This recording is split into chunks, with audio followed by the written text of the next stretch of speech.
My apologies for the technology here. I wasn't planning on speaking in Chinese. I do not speak Chinese. Could we show this on, please? I know nothing about technology, so he's got to do it. I am originally from New York City. I grew up here, and it was nice to come back to visit and to see everybody. Not that my family lives here anymore, but there is a lot of everybody's here. It's even more interesting. I was asked yesterday by the Sino television reporter or interviewer, why am I attracted to this art? What do I find appealing? What do I find interesting? And as a Westerner in particular, what is it that it speaks to for me? And when Mr. Yu and I speak about these things, he speaks about harmony, the core value and virtue, if you will, of China, Chinese people, Chinese culture. I agree.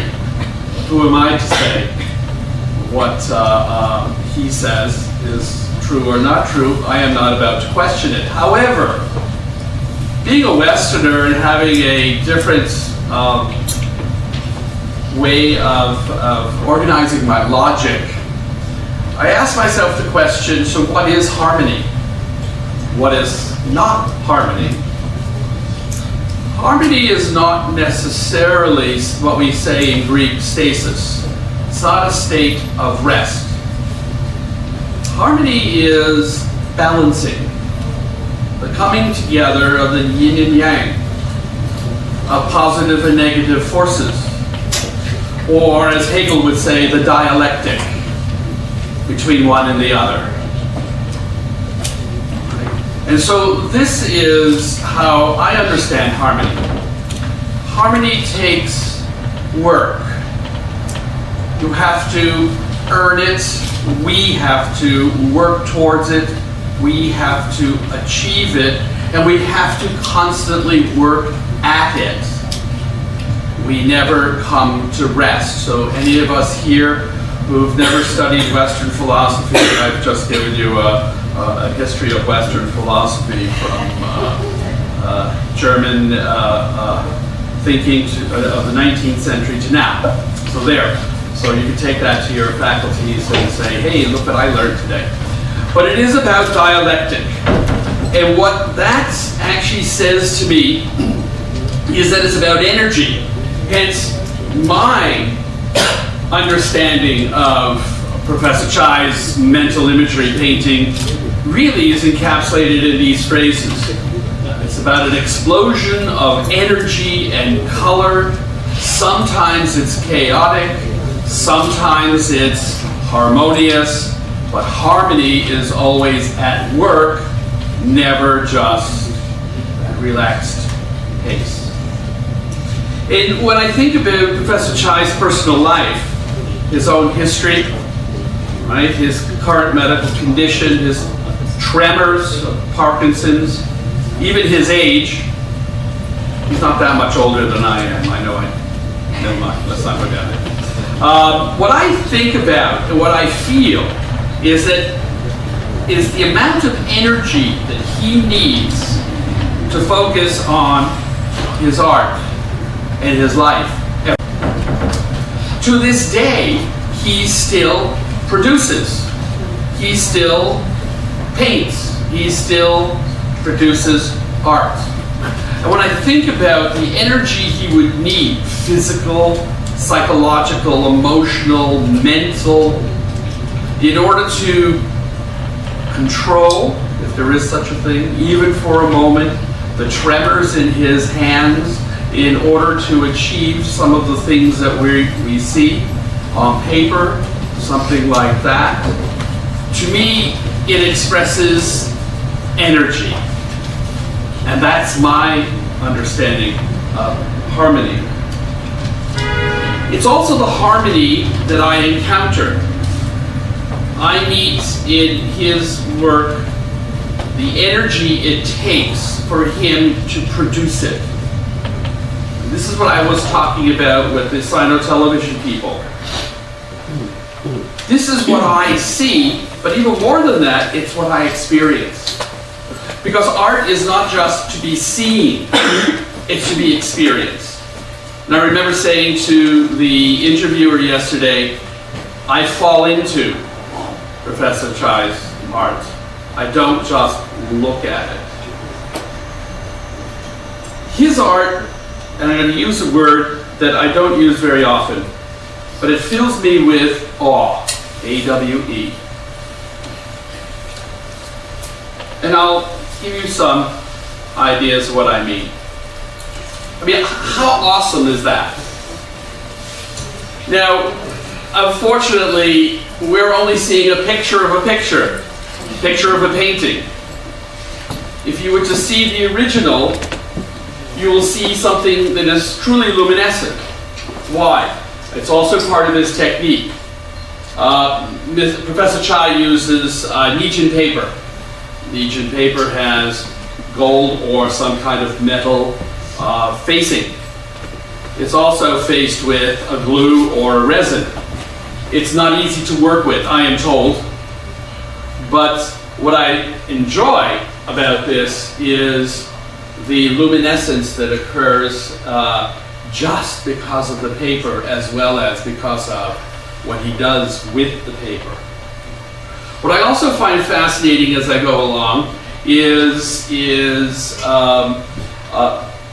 the earthiness of what he does. I grew up in New York City, but I live in Canada. And there are things about his work that remind me of the awesomeness of the Rocky Mountains.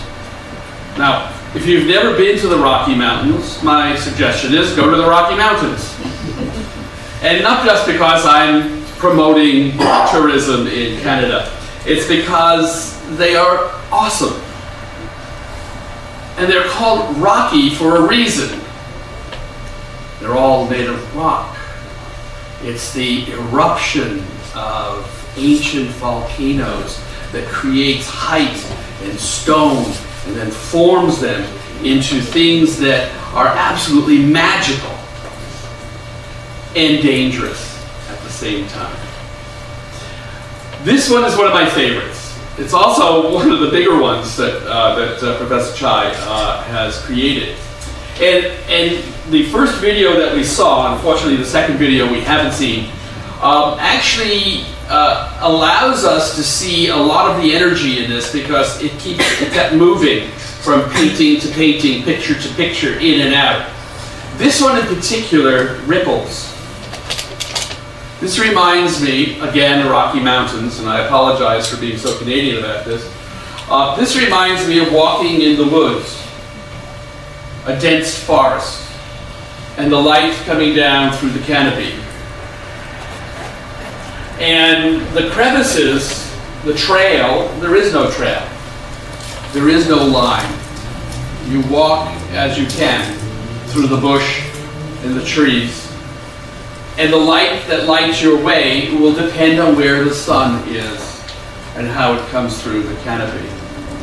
So the dynamic here, the energy here, is harmony with nature as nature is constantly changing.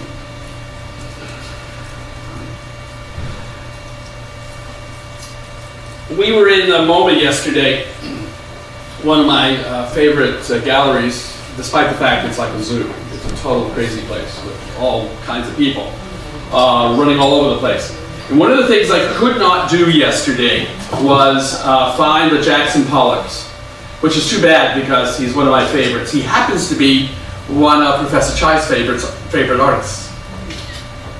And you look at this, and you go, okay, I can see it. I can see Jackson Pollock here. I can see someone who doesn't work on the floor, Jackson Pollock did, dripping paint, no, but he does work on a table at a certain height that allows him to work. And the free form of the motion of the drippings, if you will, the movement of the lines are an indication of pure energy, even at its most raw. Rocky Mountains. How could you not feel the mountains? Not see them, but feel them.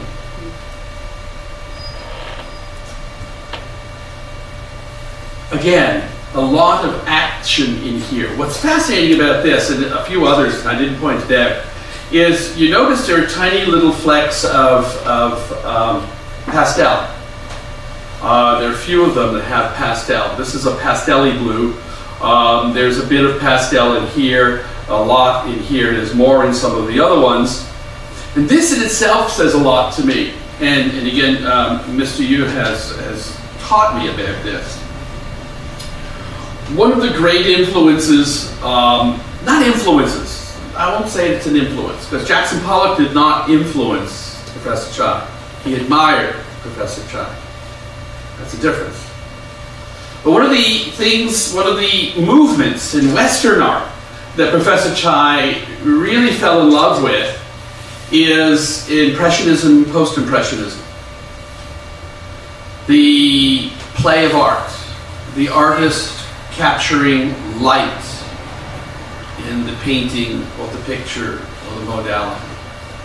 That is what we have here in the gold, but we also have little flecks of an allusion to the Impressionist versions of the Mediterranean light and what it did. The Surat, the Monets, and even a bit of Renoir, not too much. What's even more interesting, if you see this in person, is you start looking for the figures. There are figures in here. A little scary, actually. You got to really look for that. I have a piece of art not done by Professor Chai in my office that's quite massive, and I love it because it's done by a Canadian artist. It's a work on canvas. It's done in acrylic, not on paper like this. But my staff keep telling me all about the animals that are in this piece of art that I've owned for years, and I could never find them. But here, I can feel them. There's something here. You can see it. Not too sure if I like what's there. It might be a troll. It might not be nice. But there is something there. There's something above. There's something in the middle. It's as if we were walking through the Schwarzwald, the Black Forest, and we didn't know what was behind the trees. Except these are not trees. They're boulders. They're valleys. Look at the pastels in this. Now, what I know about Chinese art, which is not a lot, so I fully admit that, I am told that these kinds of colors are not standard in Chinese art. The use of pastel, especially pinks like this, not standard. Doesn't mean it doesn't have a lot of color in Chinese traditional art. It means it's not like this. That I find fascinating. This also reminds me of an explosion in color. We looked at this a little more closely.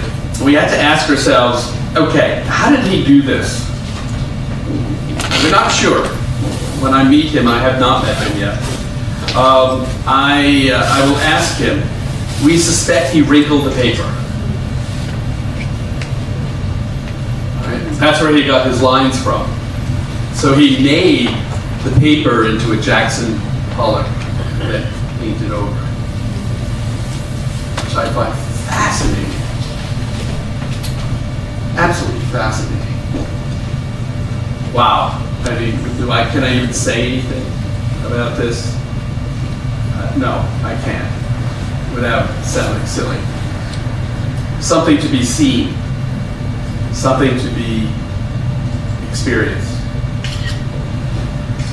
Something that does not have a horizon that would be typical of traditional Chinese art. There are no horizons in Chinese art. There are mountains, cliffs, There are forms, there are valleys, but there's no horizon.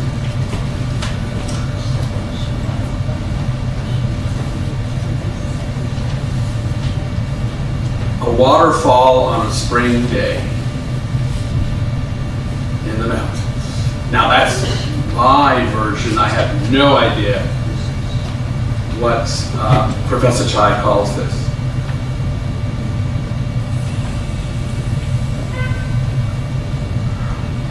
There's something about this that you can almost touch it. It's almost like beeswax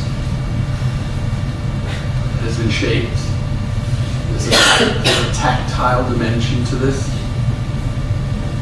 I feel like a child when I look at these things. Again, is this a spring? Is this water? Is this time of the season? I don't know. But it does evoke those things for me. And of course, yes, you all saw the Buddha. But you know, that's not the only figure in there. Once again, the Buddha is all the way up here. See the top? See the face? Ah, eyes open. Yes, look, it's there. Top right, top left-hand corner. Well, there's another figure to that side. There are a few other figures in here, I'm not about to go point them out because I'd have to look at the original. But the Buddha is right in the middle. Yes, see it? Anybody not see it? You don't see it? Okay, what am I going to do here? I'm not going to throw anything. Okay, hold on. Is the real Buddha just the mountain look like? Well, okay, that's a wide open question for a religionist. Is it the real Buddha? Let me put it this way: it's an image of the Buddha. Obviously, we're not going to talk about whether it's an icon in a religious sense. It's a theme. No, I'm talking about is the real Buddha sculpture or the You mean is he taking it from, is the image from a real Buddha sculpture? In other words, is it a more traditional? I would assume, now this is an assumption on my part, that yes, that would be a face of a Buddha on a statue that would be found somewhere in China or in Asia. It is a traditional Buddha or Bodhisattva, but I would assume it's a Buddha. I have no idea, I'm not a Buddhist, so I have no idea what level of enlightenment we're talking about here. You know, I have a favorite English artist by the name of Turner. Turner does incredible pieces, not very large, but incredible pieces that are explosions in gold and red. Now, I don't know if you know anything about Turner and what he was doing, but Turner was actually depicting the impact of industrial revolution in England on sunsets and sunrises, most of them sunsets. So that explosion of gold that Turner did in one of his paintings with the train coming through, little tiny train it had so about the size of my finger, was really the effect and impact of pollution. Now, I'm not going to say Turner was an environmentalist. Let's leave that category out.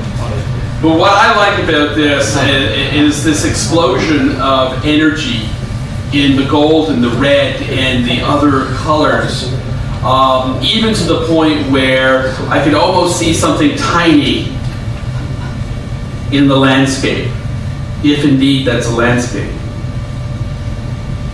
Right. If indeed this is a landscape and the rest of it is an explosion. I have a work of an artist that I collect from British Columbia, Vancouver actually, work on paper, where he has a piece called Angel. The angel is about this big, and the rest of it is an explosion in color. This reminds me. Actually, it looks to me like the picture is one big face. Could be, It's a face with somebody with the mouth open and the Could- title says sound. could be, So, You got it. could be. yeah. That's what's fun about this. It's not necessarily one thing. It's a multiplicity of things depending on how. It's what art in the 21st century, if you will, or 20th century, is non-depicted. It is not telling us what to think. It is actually asking us to discover. You got it. Right? It's about discovering. What do you discover here? Okay, unfortunately this is in Chinese, and I said I don't read in Chinese. But when I ended my English version of this presentation, I ended with a quotation from one of my favorite authors, Jorge Luis Borges from Argentina. And what I find fascinating about this, and it's from his collection of stories called The Aleph, and what he's saying here is this. A man sets out, no, I'm not reading in Chinese or translating.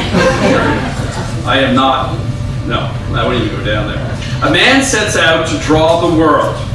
As the years go by, he peoples a space with images of provinces, kingdoms, mountains, bays, ships, islands, fishes, rooms, instruments, stars, horses, and individuals.